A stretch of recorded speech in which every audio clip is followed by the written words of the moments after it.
আর তোমাদের কাছে একটা রিকোয়েস্ট, আল্লাহর দোহাই লাগে, তোমরা প্লিজ সবাই একটা সুন্দর জীবনযাপনের জন্য রাতে আগে আগে ঘুমায় পড়বা আর ভোরে ঘুম থেকে উঠবা।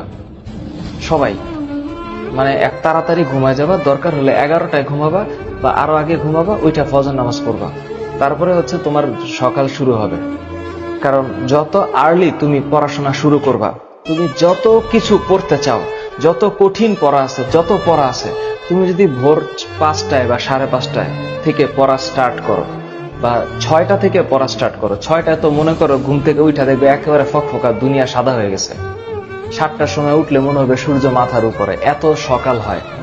সুতরাং তুমি যদি 6টায় ঘুম থেকে উঠে পড়া স্টার্ট করো, 6টা থেকে 12টা মাঝখানে নাস্তা খাবা, এই 6 ঘন্টা একটা স্টুডেন্ট যদি পড়ে, ওর জীবনে মানে ওর দিনে আর পড়া লাগবে না। ওই 6 ঘন্টা যদি একটা স্টুডেন্ট পড়ে,